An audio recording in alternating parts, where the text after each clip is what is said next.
দেশি মুরগির বাচ্চার চিকিৎসা ও পরিচর্যা।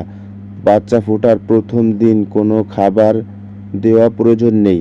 প্রথম দিন পানিতে লাইসোভিট 1 লিটারে 1 গ্রাম বা গ্লুকোজ মিশিয়ে দিন, যা রোগ প্রতিরোধ ক্ষমতা বাড়ায়।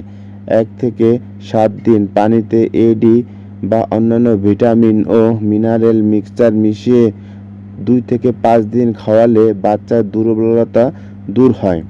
বোর্ডিং ও তাপমাত্রা। প্রথম সপ্তাহে বাচ্চা যেন শীতে কষ্ট না পায়, তাই বোর্ডিং সঠিক তাপমাত্রা 35 থেকে 95 বজায় রাখুন। সাধারণ সমস্যা ও সমাধান।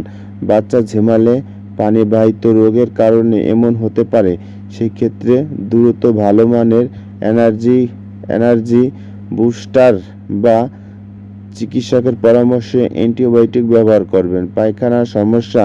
সবুজ বা সাদা পায়খানা হলে টাইলোসিন বা জাতীয় ঔষধ পানির সাথে মিশিয়ে খাওয়াতে হবে।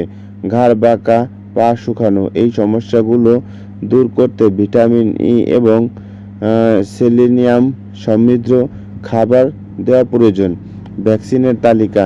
4 থেকে 7 দিন রানীক্ষেত বিসিআরডিবি রোগের টিকা চোখে বা নাকে ড্রপ হিসাবে দেওয়া খুবই জরুরি।